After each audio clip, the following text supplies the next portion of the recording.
제목은 마지막이 별로 안 좋은 그런 사람, 이런 말씀을 나누겠습니다. 여러분, 이 세상에서 가장 어리석은 사람이 어떤 사람인 줄 아세요? 바로 하나님의 존재를 부정하는 사람. 하나님이 없다라고 하나님 어디 있어? 안 믿어. 이런 사람이 가장 어리석은 사람입니다. 아까 제가 묵도할 때 시편 53편을 읽었어요. 시편 53편 1절에 보면 어리석은 사람은 그 마음에 이르기를 하나님이 없다 하니라. 시편 14편 1절에도 어리석은 사람은 그 마음에 이르기를 하나님이 없다 하니라. 그러니까는 가장 어리석은 사람은 어떤 사람이냐면 하나님이 없다라고 생각하는 사람, 하나님이 없다라고 부정하는 사람, 이런 사람이 가장 어리석은 사람입니다. 저와 여러분들은 하나님의 존재를 믿으시기를 주의 이름으로 축원합니다. 그리고 끝까지 하나님을 우리는 믿고 살아야 될 줄로 믿습니다. 프랑스의 철학자고 또 신학자고 수학자였던 상담자였던 우리가 잘 아는 파스칼이 있습니다. 파스칼이 그의 방시의 저서에서 그런 말을 했습니다. 인간은 자연 가운데서 가장 연약한 존재인 갈대와 같다는 겁니다. 인간은 이 자연 가운데서 가장 연약한 갈대에 불과하다는 겁니다. 그러나 인간은 생각하는 갈대다, 이런 말을 했습니다. 사실 우리가 강한 것 같지만 연약한 존재라는 이야기잖아요. 연약한 갈대에 불과하다는 이야기입니다. 그런데 다른 만물들은 생각을 못해요. 생각이 없습니다. 그런데 우리 인간은 생각하는 존재라 이 말입니다. 그래서 우리는 생각을 하면서 살아야 된다는 거죠. 그러면서 그가 그런 말을 했습니다. 신이 있다는 쪽에 내기를 걸어라. 만일 당신이 그 내기에서 이긴다면 무한한 영광을 얻게 될 것이고, 설사 진다고 할지라도 잃을 것이 아무것도 없지 않는가. 그러니 신을 믿으라는 거죠. 하나님이 있다는 쪽에 내기를 걸라는 겁니다. 그렇다고 해서 손해볼 것이 아무것도 없다는 거예요. 자, 우리가 열심히 하나님을 믿었습니다. 하나님이 계신다는 것을 우리는 알고 믿었어요. 그런데 그렇게 살다가 죽었습니다. 죽고 나서 딱 가보니까 정말 천국도 있고 지옥도 있고 하나님도 계십니다. 그러면 이 사람은 무한한 영광을 얻게 될 거예요. 그런데 하나님 믿고 살다가 죽었는데 가보니까 아무것도 없습니다. 그러면 그냥 끝내버리면 되는 거예요. 아무것도 없으니까 어디 가고 말고 할 거 없이 그냥 끝내버리면 됩니다. 손해볼 것이 아무것도 없어요. 자, 근데 살면서 하나님을 안 믿었습니다. 예수님을 안 믿었습니다. 그러다가 죽었습니다. 가보니까 아무것도 없어요. 안 믿고 살다가 갔으니까 아무것도 없으니까 그냥 끝나버리는 거예요. 괜찮습니다.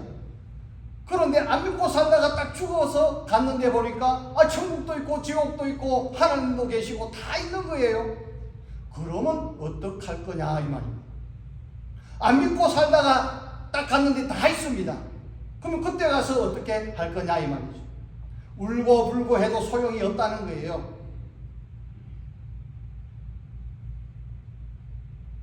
그렇기 때문에 이 땅에 살면서 하나님을 믿고 살다가 신앙생활 열심히 잘 하다가 주님 앞에 갔을 때 오늘 우리는 손해볼 것이 아무것도 없는 거예요. 그러니까 내 길을 걸 때에 하나님이 계시다는 쪽에 내 길을 걸으라 이 말입니다. 하나님을 믿고 살아라 이 말입니다. 손에 날 것이 없다는 거예요.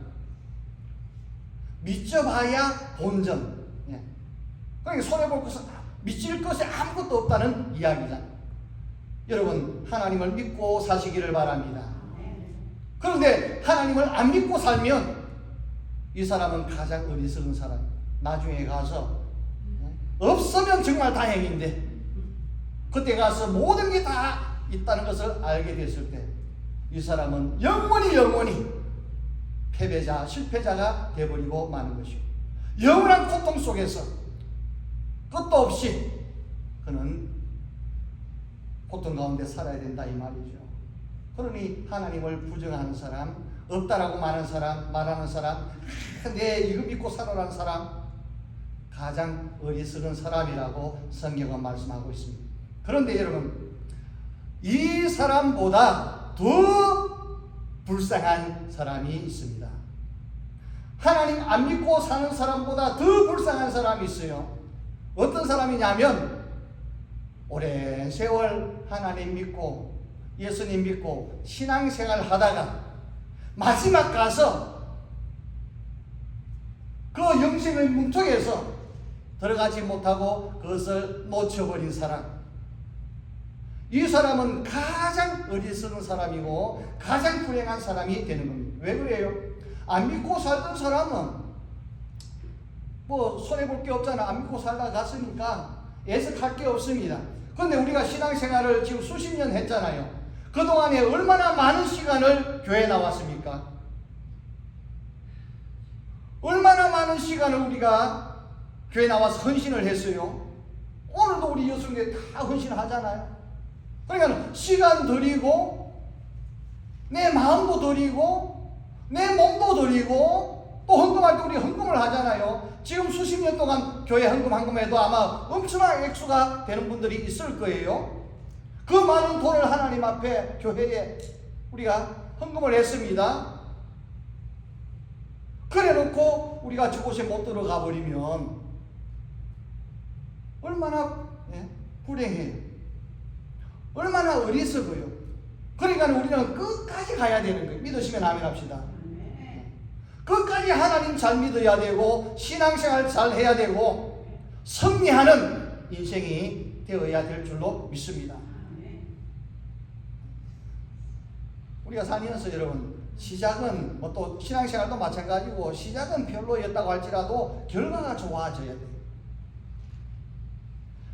우리가 인생을 보면 시작은 미약했는데 나중에 창대한 이런 사람이 있고 또 금수저로 뭐 다이아몬드 수저로 시작도 좋았고 나중에 가서도 좋은 이런 사람들이 있습니다. 근데 시작은 너무너무 좋았어요.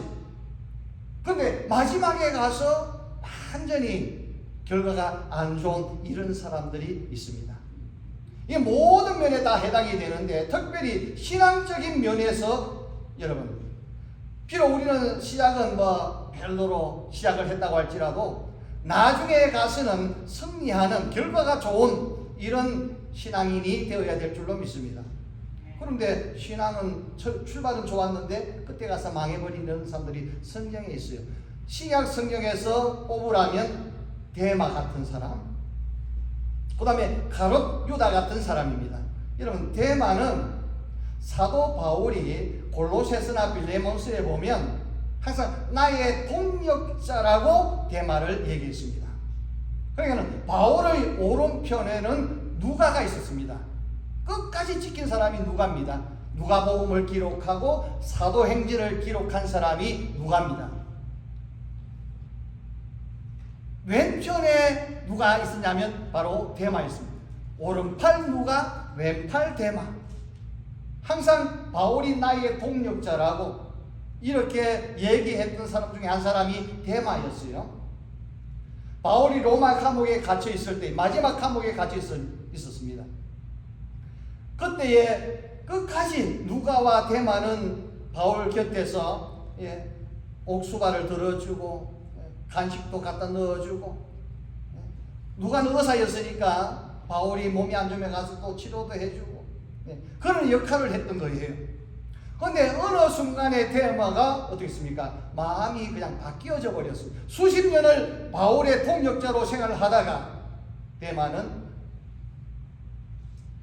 디모데후서에 보니까 세상을 사랑하여 데살로니가로 갔고, 데마는 세상을 사랑해가지고 그냥 중간에서 가버렸다는 거예요. 지금까지는 잘 왔는데 막판에 가서 마음이 바뀌고 신앙이 변질되어가지고 그냥 떠나버렸다, 이 말입니다. 시작은 좋았는데 결과가 안 좋은 거예요. 가룟 유다 같은 사람도 그렇잖아요. 예수님의 12제자로 선택을 받은 사람입니다. 예수님의 12제자 안에 들어갔으니까 얼마나 영광입니까? 그래서 또 12제자 가운데 연복계를 맡아 있었어요. 그때는 뭐 은행이 없으니까 이게 뭐 헌금 들어온 거, 뭐 이렇게 물질서 나온 거, 도네이션 한 거 이런 거 이렇게 다 가지고 다닐 때니까 그 재정을 맡은 사람이 가룟 유다였습니다. 신임을 받은 거예요. 이러면 재정을 맡은 분은 목사한테 또 주님 앞에 교회 앞에 신임을 받은 사람이라 이 말이죠. 그런데 마음에 사탄이 들어가가지고 예수님을 은30에 팔아버렸다. 시작은 제자로 잘 출발을 했는데 결과에 그의 인생은 그냥 비참한 인생이 되어버린 거예요. 구약 성경에도 보면 이런 사람들이 있잖아요. 사울 왕 같은 사람, 솔로몬 같은 사람, 오늘 이 삼손 같은 사람이 바로 그런 사람입니다. 사울은 이제 사사기잖아. 이거 지나면 사무엘상으로 넘어가서 이제 이스라엘의 초대 왕이 된 사람이 사울입니다. 그래, 이스라엘의 첫 번째 왕으로 추대가 되어서 즉위를 할 정도의 그는 추앙을 받는 사람이었고 선택을 받은 그런 사람이었습니다. 모든 면에서 신앙적인 면, 뭐 지식적인 면, 지혜적인 면, 또 인물적으로도 탁월한 사람이었습니다. 출발이 좋았어요. 그런데 이제 권력을 잡다 보니까 변질이 되어버렸습니다. 그래서 자기 마음대로 제사 선지자 오기 전에 그냥 해버리고 막 불순종해버리고 다 죽이라고 했는데 그냥 또 뭐 좋은 건 골라놓고, 우리 잘 아는 내용들이잖아요. 변질되어버렸습니다. 그래서 사울은 버림을 받은 거예요. 출발은 좋았는데 중간에 변질되어서 결과가 안 좋은 사람이 되어버리고 말았습니다. 솔로몬도 마찬가지잖아요. 다윗 다음으로 다윗의 아들로서 이제 왕으로 이제 즉위를 할 때에 겁이 났습니다. 내가 어떻게 나라를 잘 다스릴까?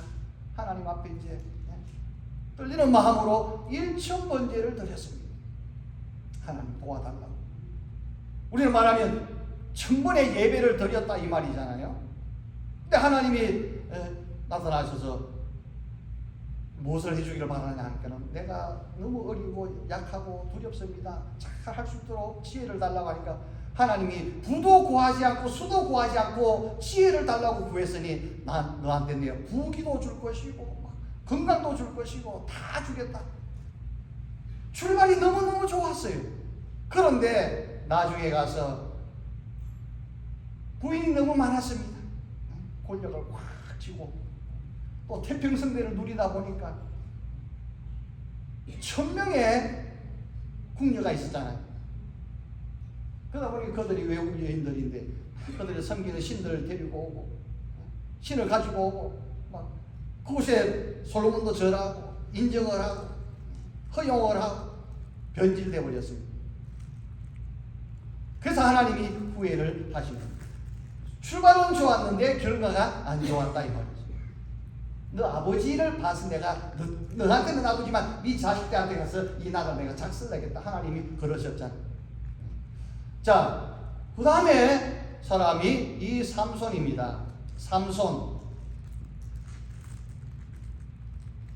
시작은 좋았습니다. 사사로 선출돼 가지고 이스라엘을 다스렸습니다.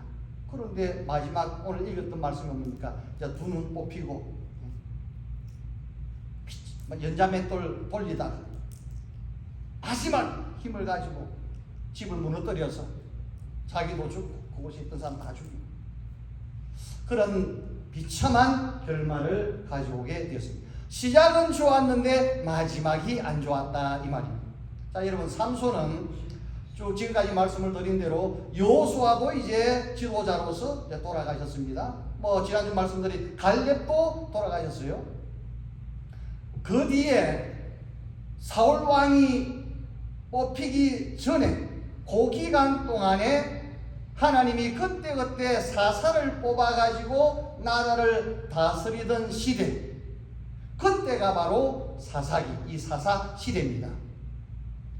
사사 시대라고 하는 것은 특별한 모세나 여호수아처럼 그런 사람이 없는 시대였어요. 왕도 없는 시대였습니다. 전쟁이 나면 특별한 군대 훈련받은 지휘관이 있어가지고 인솔에서 싸우고 하는 그런 시대가 아니고 사사가 나가서 인솔에 가서 나가서 싸우고 그런 시대였어요. 그러니까 사사는 왕 역할도 하고 군대 장관 역할도 하고 죄종 역할도 하고 그런 시대였습니다. 그리고 이 삼손은 사사의 12번째 사사입니다. 사사기에 나오는 마지막 쪽에 있는 사사고, 그 뒤에 우리가 사무엘 선지자를 선지자기도 하고 마지막 사사로 이렇게 우리가 또 얘기하기도 해요. 그 사무엘을 통해서 이제 사울을 왕으로 세우잖아요. 그래서 사무엘이 통치를 했다 이 말입니다. 그러니까 선지자로서 사사로서 사무엘이 마지막 이스라엘을 통치하고 이제 초대 사울을 왕으로 세웠습니다. 근데 순수로 이 삼손은 12번째 사사였습니다. 시작은 너무너무 좋았어요. 사사로 하나님 앞에 뽑혔습니다. 자, 여러분, 이 삼손이 이제 사사로 뽑히기 전에 그는 태어나기 전에 이미 하나님이 그를 딱 그 부모한테 뭐라고 표현을 해야 됩니까? 말씀해 주신 거예요. 이미 예언해 주신 겁니다. 여러분, 성경에 보면 네 사람이 나와요. 미리 태어나기 전에 하나님이 이렇게 딱 태어날 것이다, 이름을 이렇게 지어라 했던 사람이 네 사람이 나옵니다. 누구냐면 첫 번째로는 창세기 17장 19절에 보면 이삭입니다. 하나님이 아브라함에게 말씀하신 거예요. 네 아내 사라가 이제 자식을 낳을 것인데 이름을 이삭이라고 지어라. 이름까지 그렇게 지어라고 하나님이 말씀해 주셨습니다. 창세기 17장 19절이에요. 자, 이삭은 하나님이 그 부모에게 미리 아들이 이제 이맘때 아들 낳을 것인데 이름을 그렇게 지어라 말씀해 주신 사람입니다. 그 다음에 두 번째로가 누구냐 하면 침례 요한, 세례 요한입니다. 누가복음 1장 13절에 보면 하나님께서 그 제사장 사가랴에게 말씀하신 겁니다. 네 아내 엘리사벳이 이제 잉태하여 아들을 낳을 것인데 이름을 요한이라 하라. 이름까지 그렇게 말씀해 주셨습니다. 세례 요한, 침례 요한은 태어나기 전에 하나님이 그렇게 말씀해 주신 거예요. 이름까지 말씀해 주신 겁니다. 그 다음에 세 번째 분이 누구냐면 예수님이십니다. 누가복음 1장 31절에 보면 나와 있잖아요. 마태복음에도 나와 있습니다. 보면 누가복음에서는 하나님께서 마리아에게, 마태복음에서는 그 마리아의 남편 요셉에게 말씀하셨고 마리아에게 말씀하셨습니다. 보라, 잉태하여 아들 낳을 것인데 이름을 예수라 하라. 그러니까 예수님도 이미 태어나기 전에 하나님이 그렇게 말씀해 주신 것이고 이름까지 말씀해 주셨다 이 말입니다. 그리고 오늘 이 네 번째로 삼손입니다. 삼손은 이 사사기 제가 찾아서 읽어드리겠습니다. 13장에 보면 13장 5절입니다. 사사기 13장 5절에 보면 보라 네가 임신하여 아들을 낳으리니 그의 머리 위에 삭도 이 가위 요즘 말하면 가위를 대지 말라. 이 아이는 태에서 나옴으로부터 하나님께 바쳐진 나실인이 됨이라. 그가 블레셋 사람의 손에서 이스라엘을 구원하기 시작하니라. 하나님께서 삼손의 어머니에게 보라 네가 임신하여 아들을 낳을 것인데 그는 머리를 자르지 말라. 나실인으로 바쳐진 아이고 이 아이를 통하여 이스라엘을 저 블레셋 지금은 팔레스타인 블레셋의 손에서 구원하게 할 것이다. 이와 같이 삼손도 태어나기 전에 그 부모에게 아들을 낳을 것이다. 이렇게 말씀을 하셨습니다. 그러면서 그 13장 24절에 보면 이름까지 말씀해 주셨어요. 13장 사사기 13장 24절 성경을 가지고 계신 분은 보시면 됩니다. 그 여인이 아들을 낳으며 그의 이름을 삼손이라 하니라. 그 아이가 자라매 여호와께서 그에게 복을 주시나니 소라와 에스다올 사이 마하네단에서 여호와의 영이 그를 움직이기 시작하셨더라. 자, 아들을 낳았습니다. 이름을 삼손이라 불렀습니다. 여기 보니까 삼손은 자라면서 하나님께서 그에게 복을 주셨더라. 삼손은 하나님의 복을 받은 사람이라 이 말. 태어나면서부터 자라면서부터 하나님의 복을 받은 사람입니다. 할렐루야. 여러분, 하나님은 모든 사람에게 다 복을 주시는 분은 아닙니다. 하나님이 복을 주시는 사람이 있습니다. 저와 여러분들도 하나님의 복을 받는 사람이 되시기를 주의 이름으로 축원합니다. 그럼 어떤 사람에게 하나님이 복을 주시느냐? 시편 144편 15절에 보니까 여호와를 자기 하나님으로 삼는 자, 하나님을 자기 하나님으로 삼는 자에게 하나님이 복을 주시나니 하나님을 여호와를 나의 하나님으로 삼는 사람에게 하나님이 복을 주신다 이 말입니다. 저와 여러분들이 하나님을 나의 하나님으로 나의 아버지로 믿고 섬기면 이런 사람에게 하나님이 복을 주실 줄로 믿습니다. 그래서 끝까지 하나님 잘 믿으시고 잘 섬기심으로 하나님의 복을 받는 저와 여러분들 되시기 바랍니다. 삼손은 하나님이 복을 주셨어요. 지혜의 복을 주셨습니다. 건강의 복을 주셨습니다. 특별히 그에게는 하나님이 초자연적인 그런 능력을 주셨어요. 그 다음에 그 25절에 보니까 소라와 에스돌 사이 마하네단에서 여호와의 영이 그를 움직이기 시작하셨더라. 하나님의 영이 삼손에게 함께 하셔서 하나님의 영이 삼손을 사용하셨다 이 말입니다. 믿으시면 아멘 합시다. 하나님의 영, 오늘 우리가 표현하는 성령, 거룩한 하나님의 영인 성령이 삼손에게 임했다 이 말입니다. 믿으시면 아멘 합시다.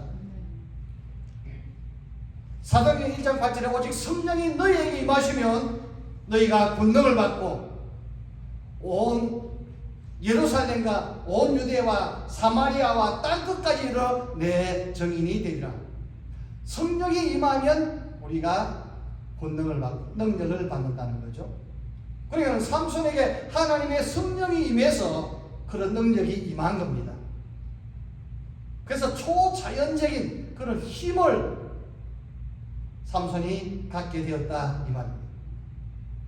이와 같이 삼손은 여러분 하나님의 복을 받은 사람이고 성령이 충만한 그런 사람이었습니다. 그래서 삼손은 낙이 턱뼈 턱뼈 같은 게 이렇게 낙이 턱뼈 요거 하나 가지고 블레셋 사람 1000명을 때려서 죽이는 그런 능력을 가진 사람이 바로 삼손이었다 이 말입니다. 초자연적인 그런 능력이 삼손에게 임했습니다.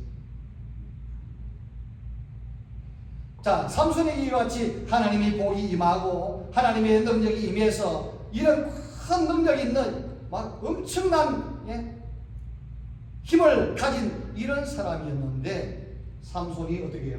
처음은 그렇게 좋았습니다. 그런데 마지막에 가서 힘을 다 잃어버리고 두 눈이 뽑혀버렸습니다. 소들이 말들이 돌리는 그 맷돌을 돌리기도 했었습니다. 그 말로가 이같이 비참해졌습니다. 왜 그랬습니까? 삼손이 그의 약점을 다스리지를 못해서 그런 거예요. 우리 말하면 아킬레스건을 그가 잘 관리하지 못해서 그랬다 이 말입니다. 아킬레스건. 우리 뭔지 아시죠? 젊은 분들은 아실 겁니다. 이 그리스 신화에 나오는 이야기입니다. 신화예요. 실제는 아닙니다. 제우스 남신입니다. 제우스 신이 이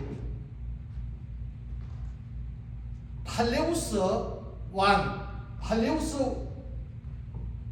왕과 바다의 여신인 이 테티스 결혼을 시켜주었어요. 제우스 신이 왕과 바다의 여신을 결혼을 시켜주어서 그 사이에서 아이가 태어났습니다. 테티스가 이제 아들을 낳았습니다. 이름이 아킬레우스입니다. 그래서 이제 이 바다의 여신인 이 테티스가 그 아들을 아킬레우스를 그냥 어떤 누구도 죽일 수 없는 그런 존재로 만들기 위해서 저 저승에 있는 스틱스 강에 아킬레우스를 이제 물에 담갔습니다. 담글 때에 거꾸로 발을 이제 발꿈치인대를 잡고 물에 강에다가 담갔습니다. 그랬더니만 온몸이 갑옷을 입은 것처럼 철갑을 두른 것처럼 칼도 들어가지 않는 그런 무쇠 덩어리가 되어버렸습니다. 그런데 손으로 잡았던 뒤꿈치, 발꿈치 요 부분은 그대로 있었어요. 물이 적셔지지 않았기 때문에. 그래서 나중에 아킬레스가 싸우면서 적의 화살에 요 뒤꿈치 여기 맞아가지고 죽었다는 거죠. 그래서 요 부분을 아킬레스건이라고 하는 겁니다. 약점. 아킬레우스의 약점이 바로 이거. 그래서 우리가 약점을 얘기할 때 아킬레스건, 발 뒤꿈치 요 부분. 그래서 이 삼손은 이 아킬레스건을 관리하지 못했다 이 말이죠. 그래서 그는 시작은 좋았지만 결과가 비참한 이런 인생이 되어버리고 말았습니다. 저와 여러분들은 아킬레스건을 잘 관리하시기 바랍니다. 우리의 약점, 나의 약점이 무엇인가? 이걸 잘 관리해야 된다 이 말이죠. 내 약점이 무엇인가를 내가 잘 알아야 돼요. 그리고 잘 대처를 해야 된다는. 그래야 인생에서도 승리하고 신앙생활에서도 승리할 수가 있는 겁니다. 자, 그러면 이 삼손이 어떻게 해서 이렇게 결과가 안 좋았는가? 시작은 좋았는데 결과가 안 좋았는가? 몇 가지로 나누면 첫 번째로는 삼손은 그의 아킬레스건인 이성 문제, 이 정욕의 문제를 그가 다스리지를 못했다 이 말이죠. 그것 때문에 넘어졌잖아요. 삼손은 그것 때문에 망해버린 사람이라 이 말입니다. 자, 이 사사기 16장에 보면 16장 4절입니다. 사사기 16장 4절에 보면 이후에 삼손이 소래 골짜기에 드릴라라 이름하는 여인을 사랑하며 이렇게 나오고 있습니다. 자, 삼손이 소래 골짜기에 있는 드릴라라는 여인을 사랑했다는 겁니다. 이 드릴라는 이스라엘 여인이 아닙니다. 블레셋, 지금 팔레스타인 그 여인이 이방 여인이라 이 말입니다. 그 여인을 사랑했다는 겁니다. 그러니까 삼손은 사랑을 해도 사랑해야 될 여자를 사랑해야 되는데 사랑하면 안 될 여자를 사랑한 겁니다. 삼손이 여자를 너무 좋아했다. 왜? 막 힘이 뭐 천하장사였으니까 펄펄 넘칠 거 아닙니까? 너무너무 좋아했던 거예요. 여러분, 남자가 여자를 좋아하는 것 이거 정상적인 거예요.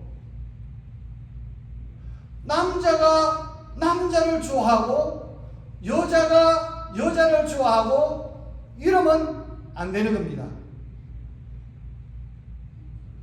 비정상적인, 그는 짐승들도 그러지 않습니다. 지금 세상이 말세가 돼가지고 그런 사람이 얼마나 많아요. 정부에서 막 그런 걸 또 이렇게 부추기고 학교에서 어린애들부터 교육을 시키고 세상이 지금 잘못돼 돌아가고 있다 이 말이죠. 남자는 여자를 좋아해야 되고 여자는 남자를 좋아해야 된다 이 말. 이것이 정상적인 거예요. 그것이 하나님께서 우리 인간을 만들 때에 그 질서에 하나님의 창조 질서라 이 말이죠.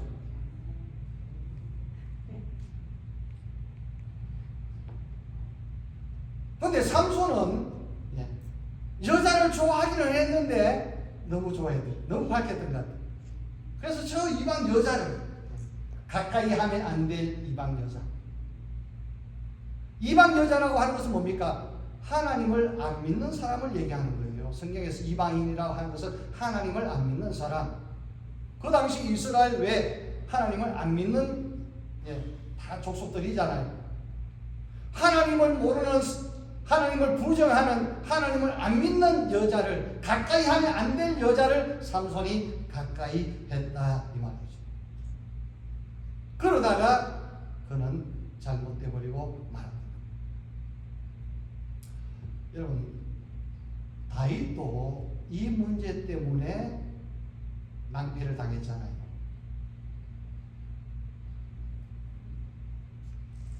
그것도 뭐 싱글인 여자를 또 데리고 왔으면 괜찮잖아요.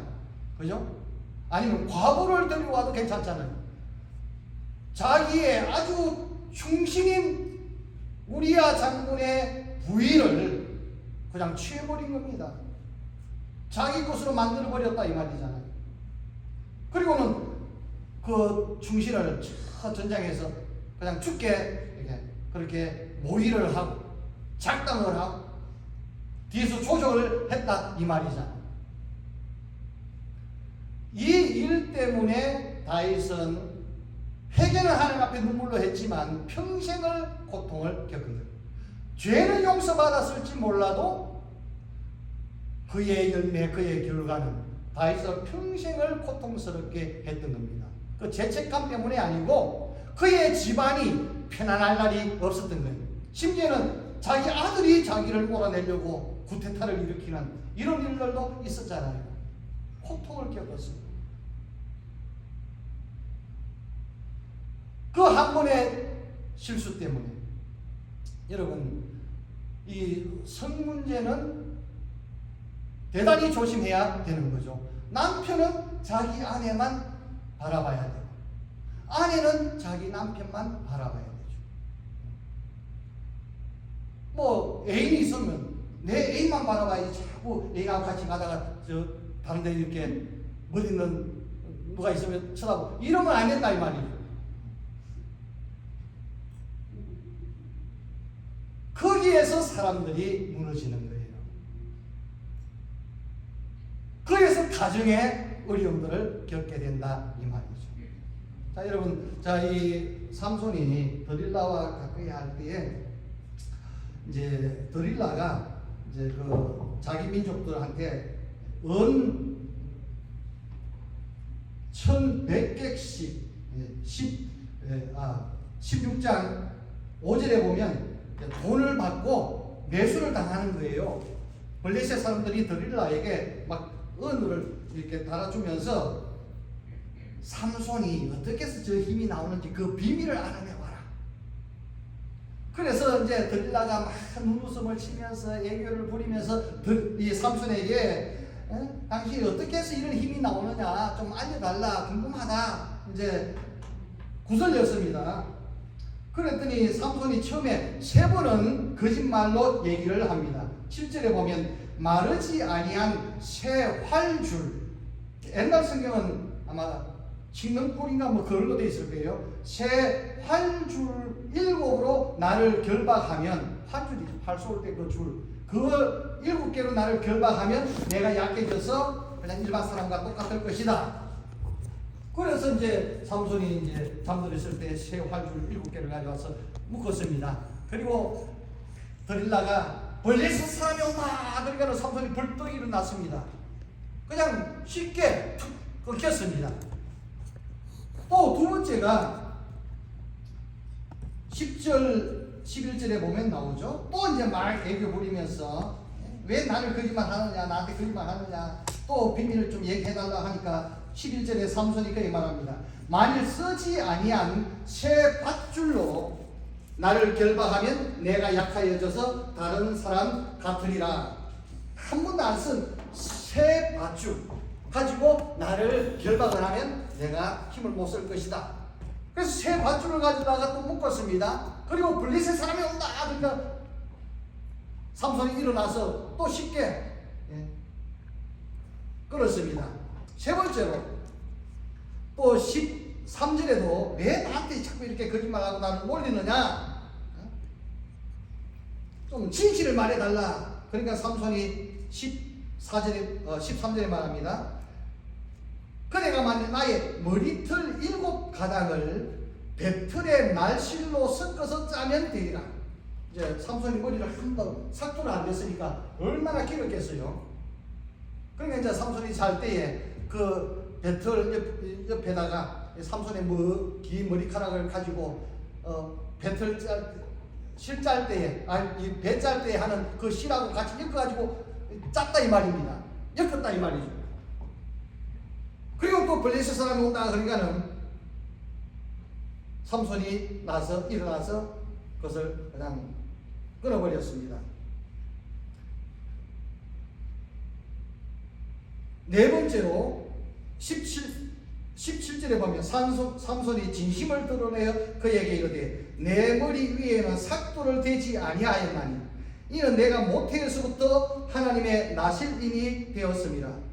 만일 내 머리가 밀리면 내 힘이 내게서 떠나고 나는 약하여져서 다른 사람과 같으리라. 자, 3번씩이나 그렇게 했으면 사람이 정신을 차려야 되잖아요. 이 여자가 나를 이렇게 뭔가 수작을 부리는구나 깨달아야 되잖아요. 정신을 못 차리는 거예요. 이 여자한테 팍 빠져가지고 3번씩이나 속이고 3번씩 그랬으면 그럴 때마다 블레셋 사람이 나타났잖아요. 그러면 이것들이 모의해갖고 나를 죽이려고 하는구나 깨달아야 되는데 삼손이 깨닫지 못하고 4번째에 가서 그냥 진실을 말해버린 거예요. 나는 한 번도 이발을 안 했으니까 이 머리를 밀어버리면 나는 힘이 다 빠져서 일반 사람과 똑같을 것이다. 그래서 그냥 머리를 밀어버린 거예요. 그래서 힘을 다 잃어버린 거예요. 두 눈도 뽑혀버렸어요. 연자 맷돌을 돌렸습니다. 삼손은 이 여자, 이성의 문제, 정욕의 문제 이걸 극복하지 못했던 겁니다. 이 약점을 이겨내지 못했던 거예요.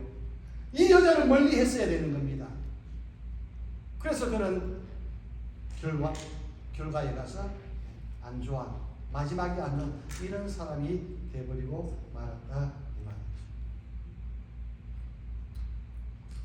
여러분, 오늘 우리의 약점은 무엇인가?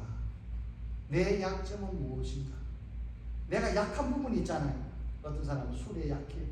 어떤 사람은 도박에 약합니다. 어떤 사람은 여자에 약하기도 해요. 어떤 사람은 돈에 약하기도 해요. 저 권력에 약하기도 해요. 명예에 약하기도 합니다. 오늘 수많은 목회자들도 보면 평생을 목회에 몸담고 헌신을 했는데 말년에 가가지고 이런 것 때문에 무너진 사람이 얼마나 많은지 몰라요. 하나님의 영광을 가리고 덕이 되지 못하고 조롱거리가 되고 이런 사람들이 얼마나 많은지 모릅니다. 잘 관리해야 될 줄로 믿습니다. 우리는 나의 약한 것을 보완을 해야 됩니다. 그것을 지켜야 됩니다. 권투 선수들은 어떻습니까? 턱이 약한 사람들은 싸울 때 보면 여기를 잘 커버를 하잖아요. 여기 맞으면 이제 자기는 하니까. 또 이 복부가 약한 사람들은 위에보다는 밑에 이렇게 잘 맞고 훈련할 때도 여기 근육을 단단하게 키우기 위해서 훈련을 하고 그 약점을 보완을 해야만 이길 수 있기 때문에 그렇다는 거죠. 우리들도 나의 약점이 무엇인가? 우리 스스로 나 자신을 아니까 그 부분을 우리는 잘 관리를 해서 삼손처럼 마지막이 안 좋은 이런 사람이 되지 않고 우리는 처음부터 끝까지 승리하는 믿음의 사람이 되어야 될 줄로 믿습니다. 두 번째로 삼손은 그에게 도와줄 수 있는 함께 해주는 그런 믿음의 동력자가 삼손에게는 없었습니다.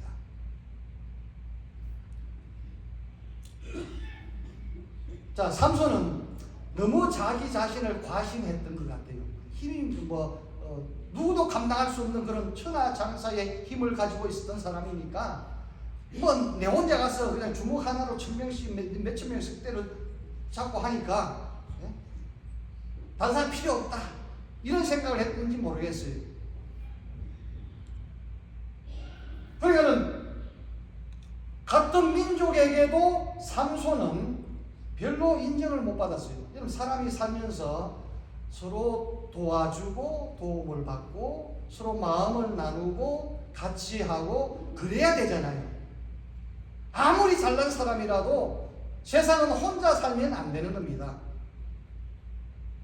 근데 삼손은 그러지를 않았대요. 그냥 여자한테만 빠져가지고 민족이고 뭐고 그냥 막 해가지고 막 힘만 쓰지 그런 사람들과의 이런 관계가 없었던 것 같아요. 오히려 그래서 사람들 민족으로부터 미움을 받았습니다. 그래서 이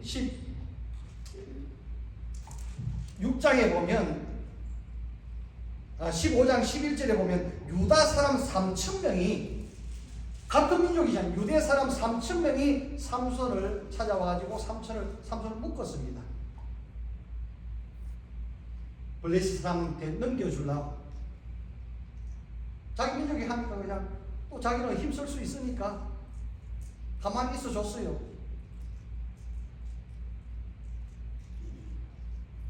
블레셋 넘겨줬습니다. 그때 삼손이 그냥 이 탄 새끼줄처럼 그냥 툭 끊어버리고 턱뼈를 가지고 블레셋 사람 1000명을 때려 죽인 내용이 15장에 바로 나옵니다. 그러니까 삼손은 같은 동족으로부터도 별로 인정을 못 받았어요. 여러분 성경은 전도서에 말씀하고 있잖아요. 세겹줄은 한 사람이면 패하겠거니와 두 사람이면 능이다. 그런 말씀 우리가 잘 알잖아요. 그러면서 삼겹줄, 세겹줄은 쉽게 끊어지지 않는다. 뭉쳐야 된다는 이야기잖아요. 서로서로 도움이 필요하다는 이야기잖아요. 믿음의 동력자가 오늘 우리에게는 필요하다는 이야기입니다. 자, 여러분 우리는 신앙생활 할 때, 인생을 살 때에 특별히 믿음의 동력자들을 가까이 하시기 바랍니다. 사람 자꾸 멀리 하면 안 되고 싫어하면 안 되고 가까이 해야 됩니다. 그것도 같이 믿는 사람들끼리 신앙이 좋은 사람들끼리 이렇게 가까이 어울려야 될 줄로 믿습니다. 여러분 시험 든 사람, 교회 욕하고 다니는 사람, 목사 욕하고 다니는 사람, 맨날 어디 가서 싸우고 다니는 사람, 이런 사람하고 가까이 하려고 하지 마십시오. 만약에 가까이 지내면서 그런 말을 하면 내가 그것을 막을 수 있고 그 사람을 변화시키면 괜찮아요. 근데 하다 보면 같이 맞장구 치고 동의해주고 이러면 안 된다 이 말이죠. 할렐루야. 믿음의 동력자와 같이 해야죠. 잘 믿는 사람과 같이 해야 됩니다. 삼손은 그것이 부족했던 겁니다. 그래서 그를 도와주는 사람이 없었던 거예요. 세 번째로 삼손, 이게 중요한 겁니다. 삼손은 하나님과의 깊은 이런 영적인 교제나 교통이 없었어요. 자기만 과신했던 거예요. 자기 힘만 믿었던 겁니다. 그래서 성경에 보면 삼손이 사사로 20년 동안 있으면서 막판에 가서, 우리가 읽었던 막판에 가서 하나님 마지막으로 나에게 힘을 달라고, 그때 하나님 찾았지. 그 전에 하나님을 의지하고 하나님 앞에 도움을 구하고 하나님의 뜻을 묻고 이런 적이 없었어요. 여러분, 삼손을 보면 그에게 크게 이렇게 영적으로 잘못된 두 가지인데, 하나는 회개가 없었어요.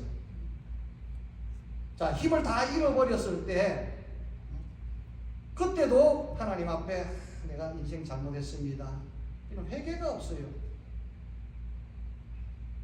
우리는 살면서 순간순간 잘못을 회개해야 됩니다. 그리고 살아가면서 늘 우리 자신을 돌아봐야 됩니다. 회개라고 하는 것은 막판에 가서 하는 게 아닙니다. 그때 돌아보면서 아, 이거 잘못됐구나 하고 돌이키고 그렇게 살아야 되는 거예요. 그렇게 하나님 앞에 우리가 서야 될 줄로 믿습니다. 그리고 기도가 없었어요. 삼손에게 가장 큰 결점이 기도가 없었습니다.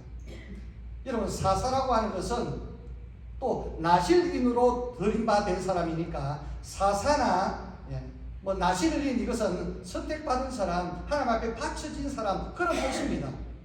사사로서 하나님 앞에 바쳐진 사람이라 이 말입니다. 하나님의 뜻만 구하고 하나님의 일만 하는 사람이 사사라 이 말입니다. 나실인이라 이 말입니다. 그러면 늘 하나님 앞에 엎드려서 기도하고 하나님 어떻게 해야 합니까? 이랬어야 되는데 그것이 없었어요. 여러분, 다윗이 참 탁월한 점이 늘 그는 하나님 앞에 묻자와 가로되, 어떤 일을 두고 하나님 앞에 물었습니다. 여쭈었습니다. 그래서 하나님이 응답하시는 대로 그는 실천을 했다 이 말이죠.